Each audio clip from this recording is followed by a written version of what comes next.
ফেরাউনের নির্মম অত্যাচারে বিবি আসিয়ার বেহেশতে গমনের বিস্ময়কর ঘটনা। ফেরাউনের এক দাসীর ভাগ্যে আল্লাহ পাক রেখেছিলেন হিদায়াতের দৌলত, অমূল্য সম্পদ। একদিন ওই দাসী মুসলমান হয়ে যায়, আশ্রয় গ্রহণ করে ইসলামের সুশীতল ছায়ায়। ইমানের আলো ছড়িয়ে পড়ে হৃদয়ের প্রতিটি কোণায়। দাসী তার ইমানের কথা গোপন রাখতে চেষ্টা করে, কিন্তু সম্ভব হয়নি। সে চেয়েছিল এই সংবাদটি কেউ না জানুক, অন্তত খোদার দাবিদার মহাপাপী ফেরাউন। কিন্তু তাও পারা যায়নি। ধীরে ধীরে একসময় ফেরাউনের কানেও পৌঁছে যায় দাসীর ইমান আনয়নের সংবাদ। ফেরাউন দাসীকে ডেকে পাঠায়, খবরের সত্যতা জানতে চায়। দাসী অকপটে সব কিছু স্বীকার করে। সুতরাং আর যায় কোথায়? দাসীর ছিল 2 কন্যা, তার মাঝে একজন দুগ্ধপায়ী শিশু। একটি বড় পাত্রে তেল গরম করতে নির্দেশ দেয় ফেরাউন। তেল টকবক করে ফুটতে শুরু করলে দাসীকে সম্বোধন করে সে বলে, আমাকে খোদা মানো, নইলে তোমার সন্তানরা এখনই দুনিয়া থেকে চিরতরে বিদায় নেবে। তাদেরকে আমি এই ফুটন্ত তেলে ডুবিয়ে মারব, নির্মমভাবে হত্যা করব, তারপর তোমাকেও মারব। সুতরাং ভেবে দেখো, মুসার খোদাকে খোদা মানবে নাকি আমাকে? ফেরাউনের কথায় দাসীর ইমান বিদ্যুতের ন্যায় জ্বলে ওঠে, ঝড়ের ন্যায় বেগবান হয়। সে অবিচল কণ্ঠে বলে, আরে মিথ্যে খোদা, আমার তো মাত্র 2টি মেয়ে। যদি আমার আরো কয়েকজন মেয়ে থাকতো, তাদেরকেও আমি খোদার রাহে বিসর্জন দিতাম, উৎসর্গ করতাম। তবুও তোমার মতো নাফরমানের আনুগত্য কখনোই স্বীকার করতাম না। সুতরাং তুমি যা ইচ্ছে তাই করতে পারো, কোনোই পরোয়া নেই আমার।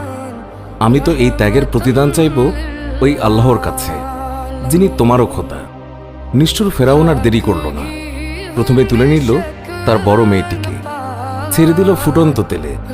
সঙ্গে সঙ্গে মেয়েটির জীবন প্রদীপ নিভে গেল, অঙ্গার হয়ে ভাসতে লাগলো ফুটন্ত তেলের ওপর।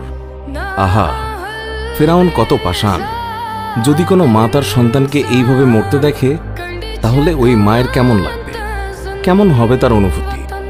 এই অনুভূতি কি মানুষের ভাষায় ব্যক্ত করা সম্ভব? না, মোটেও সম্ভব না, অসম্ভব, একেবারেই অসম্ভব। এই ভাব ব্যক্ত করতে পৃথিবীর সকল ভাষা অক্ষম। এখানে এসে পৃথিবীর সকল সাহিত্যই বুঝি অকেজো হয়ে যায়। ভাষা অপারগতা প্রকাশ করে, হৃদয়ে ভেঙে চুরমার হয়। মেয়েটিকে তেলে নিক্ষেপ করার সাথেই আল্লাহর রহমতের সাগরে ঢেউ ওঠে। সরে যায় মায়ের সম্মুখ থেকে পার্থিব জগতের পর্দা। অদৃশ্য জিনিস দৃশ্যমান হয়ে ওঠে তার চোখের সামনে। মা পরিষ্কার দেখতে পায় মেয়ের রূহ তার শরীর থেকে আলাদা হয়ে উড়ে যাচ্ছে দূর আকাশপানে, আর যেতে যেতে বলে যাচ্ছে, ধৈর্য ধরো মা, বেহেশতে দেখা হবে। এবার দ্বিতীয় মেয়ের পালা, স্তন্যপায়ী শিশুর পালা, বুকের মানিকের পালা, নারী ছেঁড়া ধনকে নিষ্ঠুরভাবে হত্যা করার পালা। কঠিন প্রাণ ফেরাউন আবার এগিয়ে যায় মায়ের দিকে, কেড়ে নেয় ওই মহিলার বুকের মানিককে, ছেড়ে দেয় ফুটন্ত তেলে। মা তাকিয়ে দেখছে, তার চোখের সামনেই তার কলিজার টুকরা সন্তান উত্তপ্ত তেলে ভাজা ভাজা হচ্ছে। ওহ, কি নির্মম দৃশ্য, কি হৃদয় বিদারক চিত্র! পুনরায় উঠে গেল অদৃশ্যের পর্দা। মা দেখল দুগ্ধপায়ী শিশুটির আত্মাও চলে যাওয়ার সময় বলছে, মা, ধৈর্য ধরো, তোমার জন্য অপেক্ষা করছে মহাপুরস্কার। ওই দেখো বেহেশত। আমরা শীঘ্রই মিলিত হব বেহেশতের বালাখানায়। সবশেষে এলো মায়ের পালা। নরপশু ফেরাউন তাকেও ডুবিয়ে দিল সেই ডুবন্ত তেলে, হত্যা করল নির্মমভাবে। 2 কন্যার জীবন গেল, নিজের জীবনও উৎসর্গ করল। তবু দাসী তার ইমান ছাড়ল না, আনুগত্য স্বীকার করল না নিষ্ঠুর ফেরাউনের। উত্তপ্ত তেলের পাত্রে ভাজা ভাজা হয়ে হাড্ডিগুলো একত্র করে মাটিতে পুঁতে রাখল। এই ঘটনার প্রায় 2000 বছর পর পবিত্র মেরাজে যাচ্ছিলেন প্রিয়নবী সাল্লাল্লাহু আলাইহি ওয়াসাল্লাম।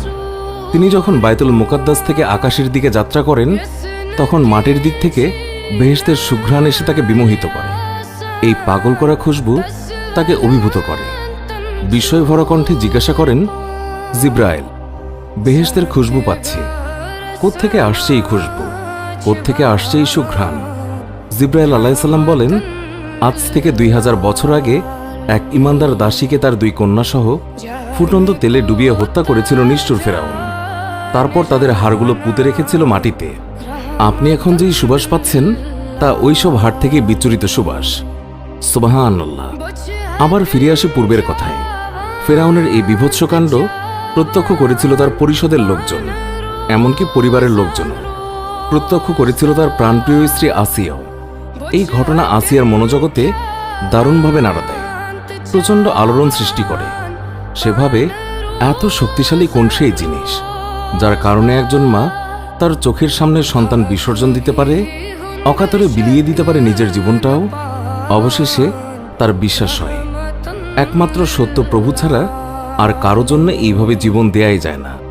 আসিয়ার বুঝে আসে দাসীর দিনই প্রকৃত দিন, তার পথই নির্ভুল পথ, তার ইমানই খাঁটি ইমান। অতএব জীবনের কামিয়াবির জন্য এই দিনকেই গ্রহণ করতে হবে, এই ইমান আনয়ন করতে হবে, চলতে হবে এই পথে।